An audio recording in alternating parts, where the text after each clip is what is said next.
विनायक विष्णू खेडेकर यांच्या गोव्याची, त्यामुळे आपला धर्म, आपली संस्कृती, आपली अन्न संस्कृती ही सर्व विज्ञानावर आधारित आहे. आपल्या मातीचे रुजते तेच आपल्या भोजनात असते व तेच आपल्याला चांगले पचते. आपले सण आणि त्या सणासुदीला, लग्न समारंभात पूर्वापार असे पदार्थ बनत होते किंवा बनतायत जे इथे आपल्या शेतात पिकणाऱ्या भातापासून आणि भाटातील नारळापासून बनत. गोव्याच्या पारंपरिक लोककला, विविध प्रथा, परंपरा या वेगवेगळ्या क्षेत्राशी निगडित असून या सर्वांना एकत्रित बांधण्याचे मोठे कार्य अन्न संस्कृती करते. आपण पारंपरिक अन्नपदार्थ शिजवतो, खातो, पण त्याच्या मागचा इतिहास आपल्याला माहित नसतो. या पुस्तकात पहिल्या भागात आपल्याला गोव्याच्या कृषी संस्कृतीची ओळख करून दिली आहे. कुळागर, भात शेती, त्याच्यानंतर कुमेरी, पोरसू किंवा मळा, मिठागर या सर्वांची विस्तृत माहिती आपल्याला इथे वाचायला मिळेल. लेखक म्हणतात की केवळ भात शेतीच नव्हे तर जेवण खाण ह्या संज्ञेतील जे पदार्थ आहेत, म्हणजे आपण म्हणू की भाजीमळे, पोरसू, कुळागर, रानेवने, जंगल देखील, जे वेगवेगळ्या प्रकारातील सामग्री आपल्याला पोचवतात अन्नपदार्थ तयार करण्यासाठी, त्यांची देखील माहिती आपल्याला असली पाहिजे. त्यामुळे ह्या अन्नपदार्थांचं महत्व सगळ्यांना समजेल.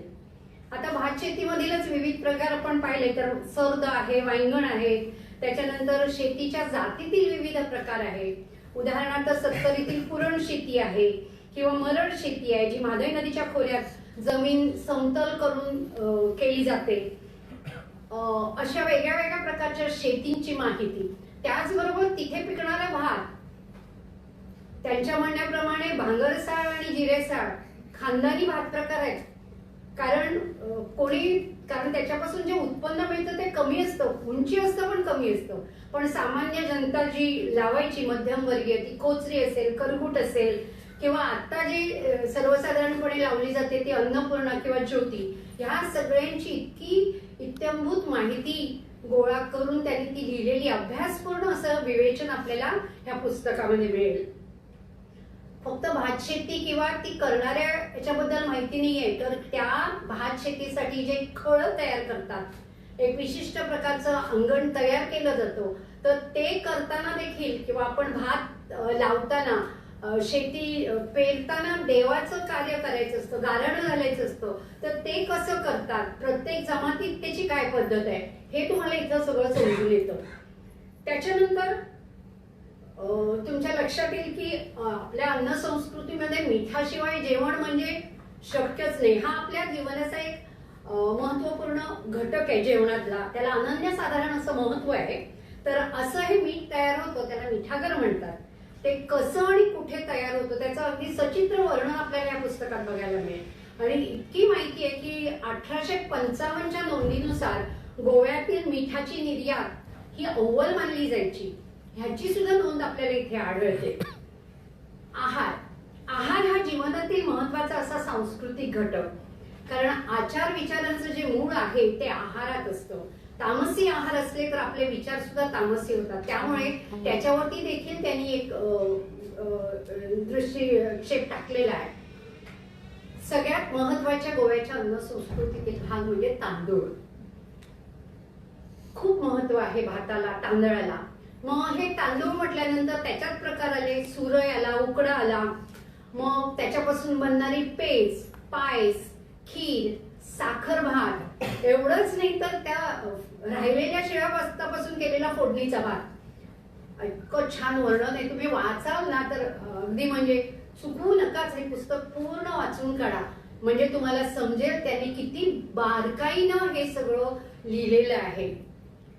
कुठल्याही कार्याचा प्रारंभ तांदूळ ही महत्वाचा घटक आहे. कारण फक्त जेवण नाही तर आपण देवपूजा असू दे, लग्न असू दे, मुंज असू दे, प्रत्येक संस्कारासाठी आपल्याला तांदूळ लागतो. ओटी भरताना, पदरात टाकायला, कपाळाला लावायला, डोक्यावर टाकायला तांदूळच हवा.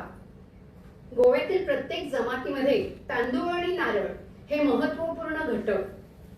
मग ती पूजा असू दे, शिगना असू दे, जत्रा असू दे किंवा अजून काही, ह्या दोन्हीचं महत्व अधोरेखित केलेलं आहे आणि त्याच्याशिवाय आपलं जीवन पुढेच नाही जाऊ शकत. आपण हे एवढं म्हणतो, पण ते करताना त्यांनी भात कसा बनवायचा, कसा बनवला जायचा आणि बनवतात ह्याच्यावरती इतकं बारकाईनं दिलेलं आहे. सोवळ्याचा भात करताना तो बेठा भात म्हणून करतात, ज्याच्यात तांदूळ आणि पाणी अगदी मोजमापानं घालायचं आणि तो परत त्याला हात नाही लावायचा, कारण तो सोवळ्यात असतो, देवाला नैवेद्य.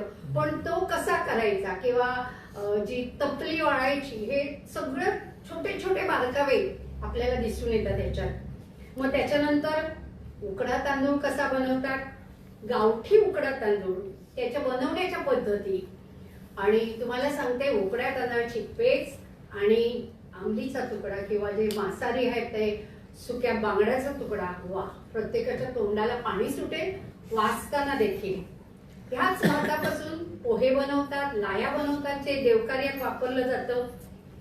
आता गोवा म्हटला की फक्त शाकाहार नाहीच येऊ शकत. आपण मासळीला कसं विसरू, त्याचा उल्लेख इतका विस्तृत आणि छोट्या छोट्या सगळी नावं वगैरे त्याच्यात. मला सगळी नावं माहिती नाहीयेत, पण त्यांनी इतकं त्याचं म्हणजे विस्तृत लेखन आहे की जे खवय्ये आहेत त्यांनी वाचल्यानंतर त्यांच्या लक्षात येईल, अरे वा, हे आलंय की आम्ही हे खातो की. आत्ताच्या पिढीला सुद्धा माहिती नसेल हे काय काय आपल्या गोव्यामध्ये आहे.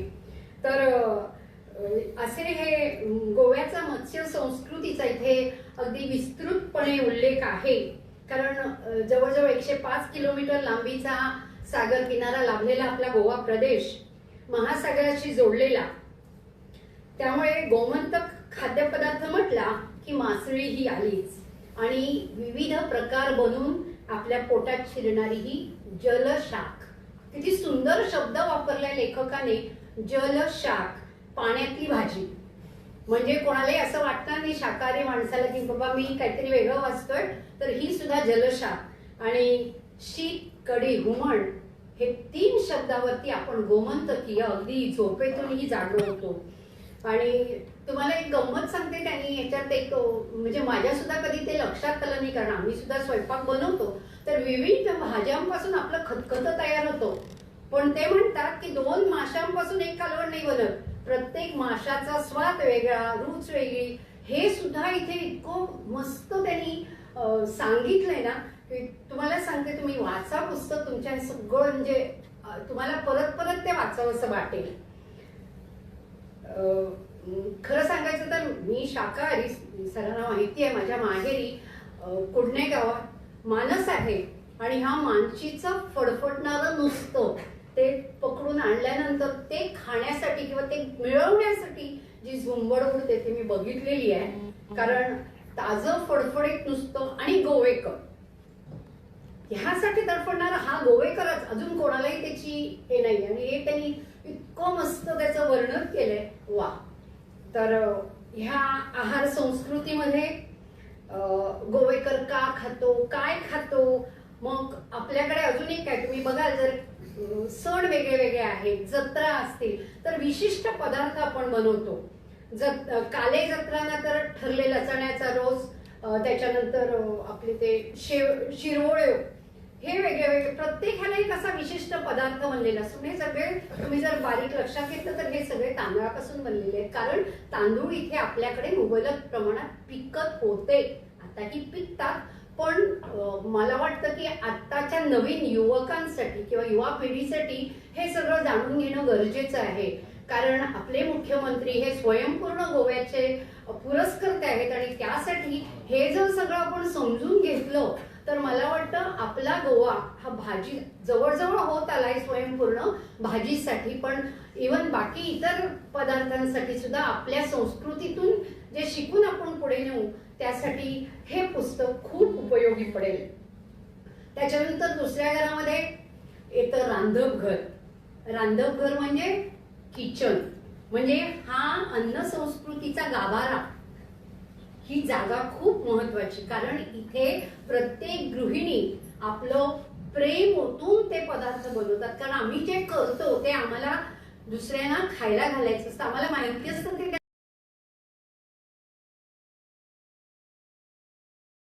खाल्लं पाहिजे. आणि त्या जुन्या काळात चुलीला कुठलाही सण समारंभ असू दे किंवा चांगलं कार्य असू दे तर हळद कुंकू व्हायचं आणि त्याच्यानंतर आपण पुढे जायचं. तर त्याच्यानंतर रांधण करण्यासाठी लागणारी भांडी कुंडी, वेगळ्या प्रकारची भांडी असायची, त्या किंवा खाद्यवस्तूंची साठवण, बेगमी.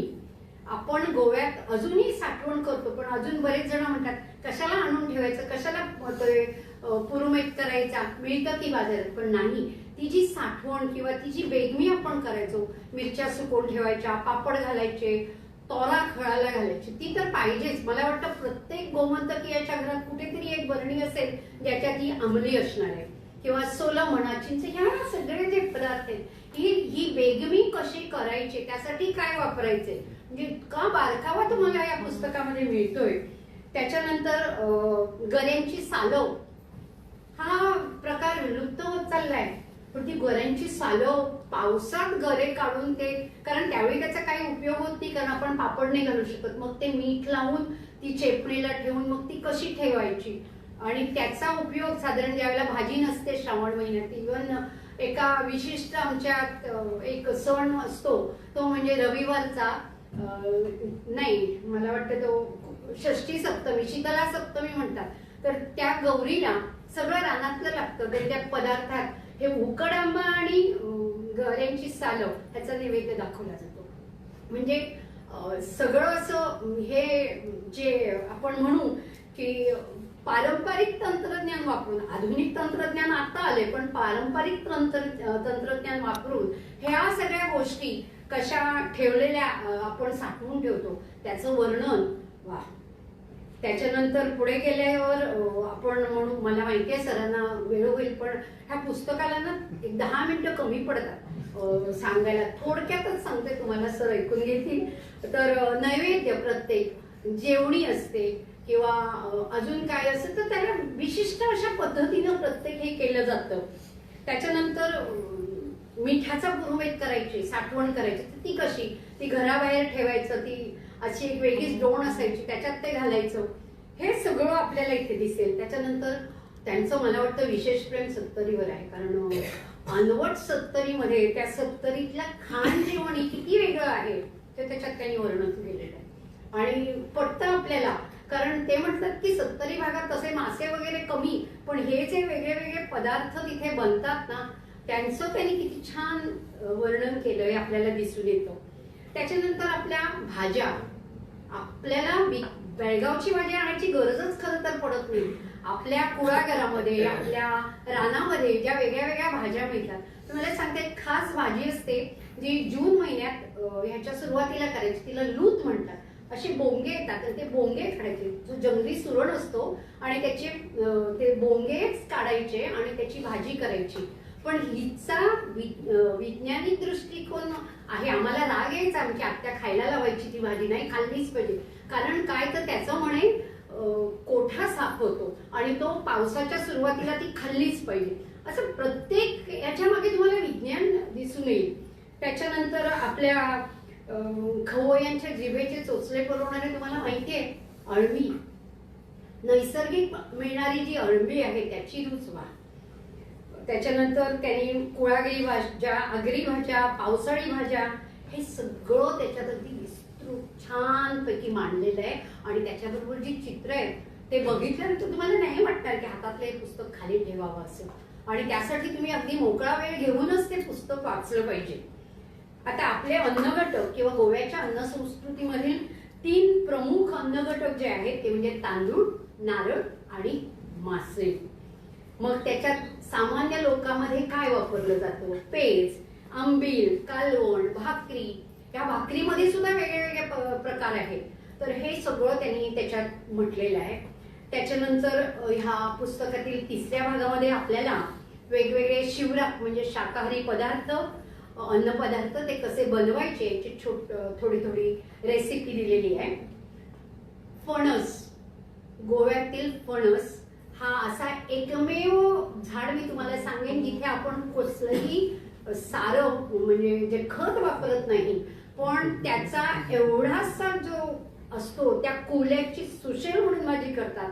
जरासा मोठा झाला की चारकुटा होतो किंवा चाखा होतो, त्याच्यानंतर होते सोलून शाक, त्याच्यानंतर होते गऱ्याची भाजी, पिकल्यानंतर गरे खातो, गऱ्याची खीर करतो, सांदण करतो, त्याच्या पुढे जाऊन साठ करतो. साठ काय विचारू नका, म्हणजे तो एवढासा फणस आता कुठेतरी परत ह्या एका साठावरती सुद्धा जर एखाद्या माणसानं काम केलं, त्याचा पूर्ण संसार याच्यावरती चालू शकतो. आता मला वाटतं सरांच्या जे पाळीला आपल्या बायोडायव्हर्सिटीच आहे तिथे छान फणसाचं लोणचं घातलं जातं. मी खाल्लंय, फार टेस्टी असतं. तुम्ही कधी टेस्ट करून बघा. म्हणजे फणसाचं लोणचं, म्हणजे इतके विविध प्रकार. मग नक्कीच आपण स्वावलंबी होऊ शकतो, आत्मनिर्भर होऊ शकतो. असे पदार्थ आपल्या गोव्यामध्ये आहेत आणि त्याचं पुनरुत्थान करून आपण ते पुढे घेऊन जाण्याची गरज आहे. तर असं हे पुस्तकाच्या तसंच एक मत्स्याहार सुद्धा रांधायचा तो एक वेगळाच भाग आपल्याला वाचायला मिळतो. पण मला काही त्यातलं माहिती नाही, तरी सुद्धा मी थोडं वाचलं त्याच्यातलं, पण तोही त्याच्यात आहे. आणि पुस्तकाच्या शेवटच्या भागात अन्न परिचर्या, ज्यात आपण अन्न संस्कृतीकडून खाद्य संस्कृतीकडे कसं पोहोचलं, कारण अन्न संस्कृती वेगळी आणि खाद्य संस्कृती वेगळी. आता जर तुम्ही बघाल तर काही ना काही प्रत्येक जण खात असतो, मग ते पचतं की नाही याचाही विचार नसतो. पण अन्न संस्कृती जी आहे ती विशिष्ट वेळेला विशिष्ट खायचं, विशिष्ट प्रकारे आपण ते पुढे घेऊन जायचं. त्याच्यानंतर जे रांधपघर होतं त्याच्याकडून खानावळीकडे पोचलोय. पण हा अन्न आहाराचा एक अभ्यास आपल्याला ह्या पुस्तकात आढळतो. आणि असं हे पुस्तक फक्त वाचनासाठी नव्हे तर प्रत्येकानं आपल्या संग्रही ठेवण्यासाठी यथायोग्य असं आहे.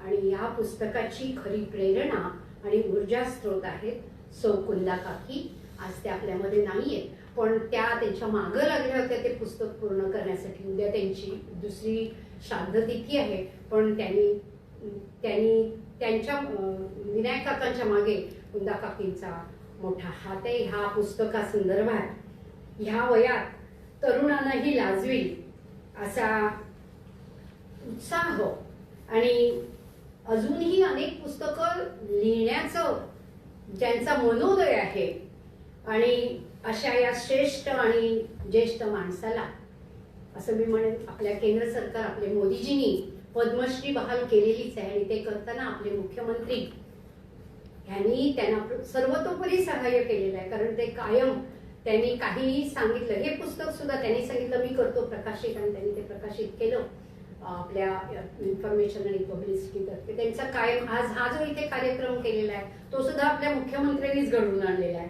तर अशा ह्या कार्याचा ते प्रत्येक त्यांच्या कार्याचा सन्मान करतात, त्यांच्या प्रत्येक कार्यात त्यांना मदत करतात. मी मुख्यमंत्र्यांना एक छोटीशी विनंती करेन की त्यांना डिलीट देण्याची शिफारस त्यांनी गोवा युनिव्हर्सिटीला करावी. आणि तसंच मला इथे ह्या पुस्तकावरती भाष्य करण्यासाठी बाबू काकांनी सांगितलं ते मी म्हणेन माझं अहोभाग्य. कारण मी पहिल्यांदाच असं पुस्तकावरती भाष्य केलंय, 2-3दा वाचून काढलं. समजेना मला कुठले मुद्दे घेऊ, कुठले मुद्दे सोडू, कारण सगळेच मुद्दे आपले महत्वाचे होते. पण तरी सुद्धा आपला सर्वांनी मी काय जे सांगितलं ते ऐकलं, आणि आपण सर्वजण हे पुस्तक मुद्दाम म्हणून वाचाल अशी अपेक्षा बाळगते आणि इथेच थांबते. धन्यवाद.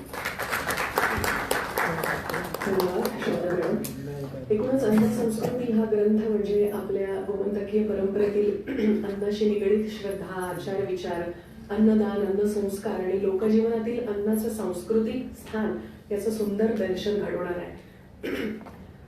तुम्ही इतकं सुंदर वर्णन या पुस्तकाचं केलं आणि भाष्य केलं की आपण जसं म्हणतो की जशी यातल्या पाककृती खायची जशी रूच आली तसं पुस्तकही लवकरात लवकर वाचण्याची पण रूच आम्हा सगळ्यांना आलेली आहे. त्यामुळे मी आदरणीय मुख्यमंत्र्यांना विनंती करेन की या पुस्तकाचं आपण प्रकाशन करावं. त्याआधी थोडंसं सांगेन की हे पुस्तकाचं प्रकाशन कसं करावं याही बद्दल काकांच्या मनात काही वेगळ्या धारणा होत्या.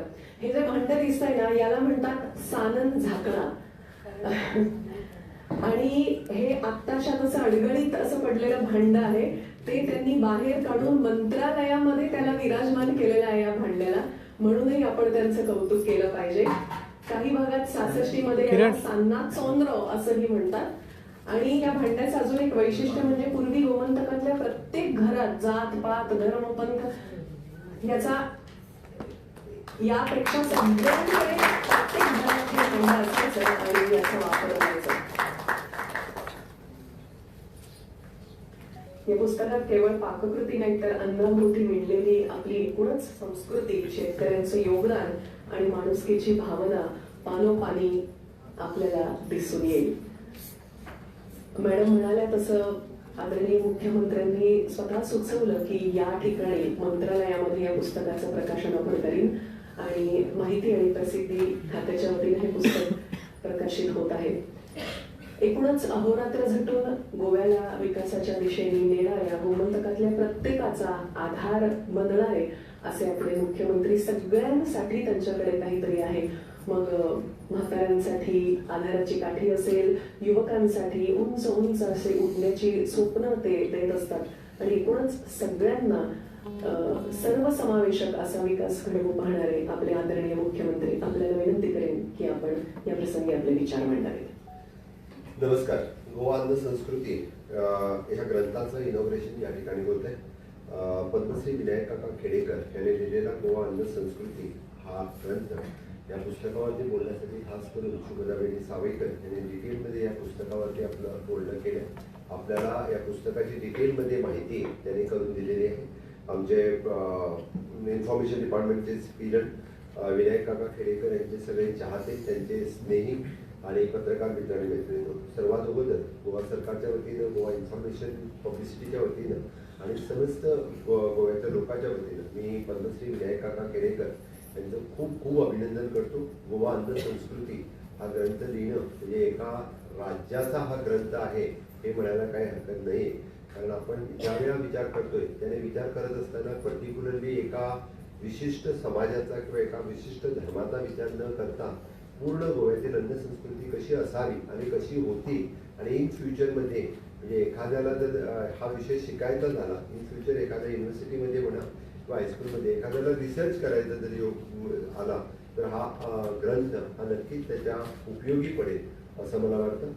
आणि ह्यावरती बोलत असताना म्हणजे शुभदावेनी सावेकरने पूर्णतः ह्या अन्न संस्कृती ग्रंथामध्ये म्हणजे एकंदर गोव्यामध्ये असलेल्या भात शेती, नारळ आणि मासे या 3 गोष्टी कशा पद्धतीने लिंक्ड आहेत आणि कशा पद्धतीने ह्या सगळ्या समाजासाठी उपयुक्त आहेत ह्या खूप चांगल्या पद्धतीने सांगितलेल्या आहेत। अन्न संस्कृती सांगत असताना मत्स्य संस्कृती, आहार संस्कृती ही कधी कधी विसरलेली नाहीये आणि आपण ज्याला म्हणतोय की दिनचर्या आणि ऋतुचर्या, कुठल्या ऋतूमध्ये काय खाणं हेही त्यामध्ये खूप चांगल्या पद्धतीने म्हणजे विनायक काका खेडेकर यांनी लिहिलेलं आहे, कारण हे लोकांना समजणं गरजेचं आहे। आज आपण बघतोय की अन्न संस्कृती ही लोक विसरत चाललेले आहे, ज्याला आपण लाईव्ह फूड आणि डेड फूड असा जो प्रकार आता आलेला आहे, आपण काय खावं आणि काय खाऊ नये हेही बऱ्याच लोकांना समजत नाहीये। त्यामुळे मला वाटतं की आत्ताच्या पिढीने जरी हे पुस्तक वाचलं तर नवीन ते पुढच्या पिढीपर्यंत थोडं तरी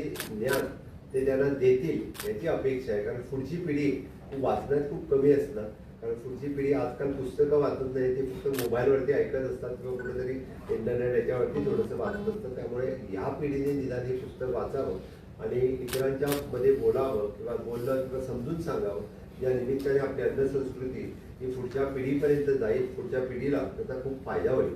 आणि अन्न संस्कृती हा ग्रंथ फक्त वाचण्यापुरता मर्यादित नाहीये, म्हणजे ज्याला आपण म्हणतोय की मनावरती होणारे संस्कार हेही खूप महत्त्वाचे असतात। त्यामध्ये फिजिकल स्ट्रेंथ आणि मेंटल स्ट्रेंथ या दोन्ही गोष्टी म्हणजे आपण फक्त शारीरिक वाढ आणि मानसिक वाढ याही तेवढ्याच जास्त महत्त्वाच्या असतात। आपण काय खातोय त्यानुसार आपण घडत असतो, म्हणून तर म्हणतोय की आपली वेगवेगळ्या पद्धतीने शाकाहार मांसाहार जरी म्हटला तरी आपली बुद्धी कशा पद्धतीने वाढ होईल याचाही विचार यामध्ये केलेला आहे। मी नक्कीच म्हणजे यामध्ये सांगत असताना सर्व जाती धर्म पंथ याचा विचार करून आणि त्यामध्ये असलेल्या त्या ठिकाणी अवेलेबल असलेलं म्हणजे आपण म्हणतोय की पेडण्यापासून काणकोणपर्यंत विशेष उल्लेख सत्तरीचा केलेला आहे। या भागामध्ये काय काय मिळतंय आणि काय काय पिकतंय। आजही गोव्यामध्ये काळा तांदूळ हा पिकवला जातो आणि विशेष करून काळ्या तांदळाची किंमत आजही म्हणजे अप्रॉक्सिमेटली 300 रुपये किलो आहे। म्हणजे आणि आपण खात नाही आहोत. आपण हा काळा तांदूळ अमेरिकेला घेऊन जाणारी लोक आहेत. कारण मागच्या वेळी मी जेव्हा भात कापणीच्या एका महोत्सवाला गेलो होतो त्यावेळी मी मुद्दामून बघितलं की 400 रुपये किलो आहे. डायरेक्टर ॲग्रिकल्चरचं म्हणले 300 नाही 400 रुपये किलो आहे काळा तांदूळ. आपल्या गोव्यामध्ये स्पेसिफिक लोक करणारे आहेत आणि ते कम्प्लिटली ब्रँडेड आणि पॅक करून इथून अमेरिकेला घेऊन जाणारी लोक आहेत. कारण त्याचं इम्पॉर्टन्स त्यांना माहिती आहे. त्यामुळे या अंधसंस्कृतीच्या पुस्तकामध्ये अशाच पद्धतीच्या विविध विषयावरती तो उल्लेख केलेला आहे. तो आपण जर सगळ्यांनी वाचलं तर आपल्याला त्यामधलं ते समजून येईल. आणि त्याचबरोबर मी म्हटलं काय खावं आणि काय खाऊ नये.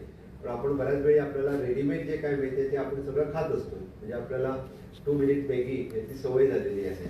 पण त्यामध्ये त्याचे साईड इफेक्ट्स काय होतात हे आपल्याला माहिती नाही. त्यामुळे विशेष करून गृहिणींनी निदान वाचावे असं म्हणत नाही की पुरुषांनी पण वाचावा, पण गृहिणीचा विशेष भर एवढ्यासाठी दिलेला आहे कारण खाद्यसंस्कृतीमध्ये तयार करण्यामध्ये मोठा हात जर कुणाचा असेल तर तो गृहिणींचा असतो, बहिणींचा असतो. त्यामुळे त्याने जर विशेष करून लक्ष दिलं तर आपल्याला भावी जनरेशन हे चांगलं होण्यासाठी त्याचा खूप उल्लेख होईल. मी मुद्दामून खेडेकर काका पद्मश्री यांचं खूप खूप अभिनंदन एवढ्यासाठी करतोय कारण एवढ्या कंटिन्युअसली हा कार्यक्रम घेण्यासाठी माझ्याकडे स्वतः ते 2 वेळा आले. एवढा मोठा कार्यक्रम नाही तर आपण मंत्रालयामध्येच हा कार्यक्रम या ठिकाणी घेऊ. कारण सहसा म्हणजे कुठलाही इन्फॉर्मेशन डिपार्टमेंट कुठल्याही पुस्तकाचं इंडिपेंडेंटली करतात. अजून कोणतरी आमचं एखादं जाऊन इनॉग्रेशन करतोय. पण खेडेकर काकांना हा ग्रंथ माझ्याच हस्ते करायचा होता आणि नंतर मला पण त्याचं इम्पॉर्टन्स समजलं कारण हा राज्याचा ग्रंथ आहे. त्यामुळे तो मुख्यमंत्र्यांनीच करावा म्हणून त्याचं इनॉग्रेशनचा कार्यक्रम हा मी मंत्रालयाचा या मेन हॉलमध्ये ठेवला. मी मनापासून त्यांचं खूप खूप अभिनंदन करतो. आणि इन कालांतराने हा ग्रंथ गोव्यासाठी एक आदर्शवत ग्रंथ ठरेल. सगळेजण त्या ग्रंथाकडे पाहत असताना एक राज्याचा ग्रंथ आहे असं म्हणून पाहेल. आणि आजच्या या डिजिटल युगामध्ये सुद्धा अंधसंस्कृती ही किती महत्त्वाची आहे या नवीन मुलांच्या ते लक्षात येईल याची मला खात्री आहे. आणि नक्कीच परत एकदा म्हणजे आपल्या टुरिझम कल्चर या सगळ्यांना आपण एक पुढे जात असताना की सरकार नक्कीच या ग्रंथाचा विचार करत असताना मी तर म्हणेन की विशेष करून वेगवेगळी हॉटेल्स लाईन्स जी आहेत त्यांच्यासाठी हा मार्गदर्शक ठरू शकतो. कारण विशेष करून गोवन फूड खाण्यासाठी विशेष लोक या स्मॉल्स याच्यावरती जातात. इथं 5 स्टार आणि बाकी याच्यामध्येही गोवन कल्चर प्रमोट करण्यासाठी त्याचा उल्लेख करावा. मी टुरिझम ह्यांचा मुद्दामून सांगेन की विशेष करून त्याने जर ते शिकून घेतलं तर त्याला आपण म्हणतोय की गोव्यामध्ये जी लोक येतात, टुरिस्ट लोक येतात किंवा फॉरेन कंट्रीतून लोक येतात त्यांना गोवन स्वाद देणं. कारण विशेष करून आपण ज्यावेळी ज्या वेगळ्या देशामध्ये जातोय तेव्हा तिथल्या देशातली ती टेस्ट आपण अनुभवतोय. मग इथल्या का नाही. मग आपल्याला जसं आपण गोवन फिश करी राईस ही जवळ पेटंट ज्याला आपण म्हणतोय त्याच पद्धतीने त्यांनी सांगितलेले वेगवेगळे पेटंट यामध्ये आहेत ते प्रमोट करावे. आणि वेगवेगळ्या हॉटेल्समधून अशा पद्धतीचे पेटंट आणि अशा पद्धतीचे अन्नसंस्कृतीचं जतन व्हावं ते लोकांपर्यंत पोहोचावं हे नक्कीच भविष्यात मार्गदर्शक ठरेल याची मला खात्री आहे. आणि परत एकदा मी विनायक काका खेडेकर यांचं खूप खूप अभिनंदन करतो. त्यांनी आतापर्यंत 15-20 पुस्तकं आणि विशेष करून त्यांना पद्मश्री मिळत असताना गोव्यातील लोकसंस्कृती यावरती लिहिलेला ग्रंथ हा त्याचा खूप महत्त्वाचा ग्रंथ होता. आणि त्याचा उल्लेख करून त्यांना पद्मश्री मिळत असताना त्या ग्रंथाचा उल्लेख हा विशेष झाला होता. कारण आज लोकसंस्कृतीचं जर जतन होणं तर ते लिहून काढणं गरजेचं आहे आणि ती लोकसंस्कृती ही पुढच्या पिढीपर्यंत पोहोचवणं ही गरजेची होती. मी मुद्दामून म्हणजे आजच्या युवकांना एवढंच सांगेन की विनायक काका खेडेकर जर या वयामध्येही एवढ्या उत्स्फूर्तपणे आपलं लेखन करत असतात तर कित्येक युवकाने अशा वेगवेगळ्या विषयावरती अभ्यास करून लिहिणं हे फार फार गरजेचं आहे. आणि ते करणं एवढंच मी सांगेन. आणि गोवा सरकारच्या वतीने गोवा अन्न संस्कृती या ग्रंथासाठी पद्मश्री विनायक काका खेडेकर यांचं खूप खूप अभिनंदन. धन्यवाद. मनपूर्वक धन्यवाद आदरणीय मुख्यमंत्री सर या सुरेख आणि समर्पक विचारांबद्दल. यानंतर या पुस्तकांसाठी ज्यांचं योगदान लाभलेलं आहे त्यांना या पुस्तकाची प्रत आपण प्रदान करावी अशी विनंती आदरणीय मुख्यमंत्री साहेबांना. श्री श्रीधर कामत बंबोळकरजी सुंदर डिझायनिंग या पुस्तकाचं केलेलं आहे. गोमंतकातील एक ज्येष्ठ आणि श्रेष्ठ असे चित्रकार श्रीधरबाई.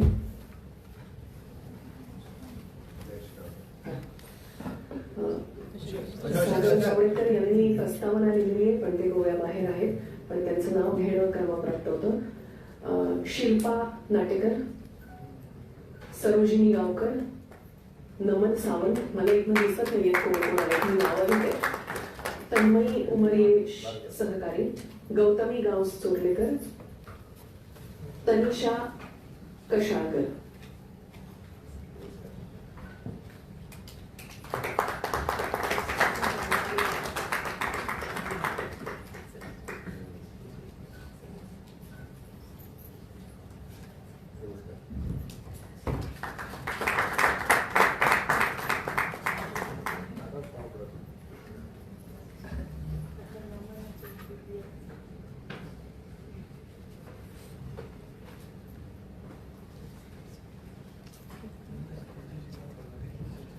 म्हणजे मग इतर साहित्य प्रकार जे साहित्यिक लिहित असतात ते तो आत्माविष्कार असतो किंवा स्वयंस्फूर्तीने लिहित असतात. पण विनायक काकांचं जे जे लेखन आहे ते कायम आपण बघत असतो तर संशोधनात्मक असं लेखन त्यांचं असतं, रिसर्च ओरिएंटेड, ज्यामध्ये एका जागी बसून लिहिलं पुस्तक पूर्ण केलं असं कधी होत नाही. तर प्रचंड फील्ड वर्क यामध्ये अत्यावश्यक असतं, रिसर्च असतो, अनेकांना भेटी घ्याव्या लागतात, त्यांच्या मुलाखती घ्याव्या लागतात, स्वतः जाऊन ठिकठिकाणी राहावं लागतं, त्यांना आलेले त्यांचे अनुभव आपण स्वतः एक्सपिरियन्स करावे लागतात. त्यामुळे अतिशय कष्टाचा असा हा साहित्य प्रकार आहे, संशोधनात्मक लिखाण जे विनायक खेडेकर करत असतात. आणि म्हणूनच ऋषितल तुल्य व्यक्तिमत्व असा आपण समस्त गोमंतकीय त्यांचा आदराने उल्लेख करत असतो. या प्रसंगी आपल्याला एकतर सर्वांच्या वतीने अभिनंदन आणि आपण सर्वांचे ऋण व्यक्त करताना स्वतःही व्यक्त व्हा अशी विनंती. सिद्धी उपाधीचं नाव राहिलं. नमस्कार.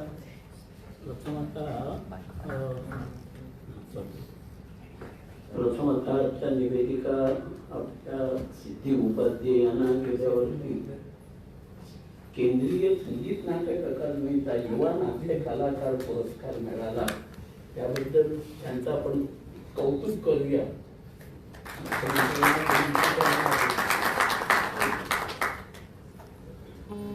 या पुस्तक निर्मितीच्या कामी ज्यांचं सहकार्य, योगदान, कॉन्ट्रीब्युशन असं म्हणूया, ज्यांनी केलं त्या सर्वांच्या बद्दल मनपूर्वक कृतज्ञता व्यक्त करतो. या पुस्तकाची निर्मिती, प्रकाशन, मुद्रण या सगळ्याची जबाबदारी गोवा शासनाच्या माहिती आणि प्रसिद्धी खात्यानं घेतली आणि एक अतिशय सुरेख असं पुस्तक तयार केलं. मी त्यांचं अभिनंदन करतो आणि आभारी मानतो. खर तर आभाराचा भार तुमच्यावरती टाकावा असं मला वाटत नाही, कारण आभार हा शब्दच मुळे आमच्या संस्कृतीत नाही. आणि उखाण्यात सांगतो थोडस, त्याने आभार प्रदर्शन, आभार प्रकट करावे वगैरे. आभार प्रदर्शनाचा करायचा नाही पाऊ, आभार प्रदर्शनाचा करायचा नाही पाऊ, सगळी माझीच माणसं, नाव कुणाकुणाचं घेऊ. खर तर पुढलं आयुष्य न फेडता येण्याजोग्या तुमच्या ऋणात राहणं, ऋणात घालवायचं मला आवडेल. गेलेलंही माननीय मुख्यमंत्र्यांच्या बद्दल मी फक्त कृतज्ञता व्यक्त करतो, कारण ते आभार वगैरे हे आता मी म्हटलं त्याला काही तसा अर्थ आहे, ते फारच औपचारिक किंवा गुणगुणित झालेले शब्द आहेत. डॉक्टर तुम्ही आलात असं म्हणण्यापेक्षा हा संपूर्ण समारंभ तुमचाच असल्यासारखं त्याचं आयोजन झालेलं आहे. खूप बरं वाटतं. आमच्या शुभदाताई, त्यांनाही त्यांच्याही बद्दल पूर्ण कृतज्ञता असणं, आदरभाव राखून मी त्यांना ताई म्हणतो. मला वाटतं एवढं पुरेसं आहे. धन्यवाद. नमस्कार.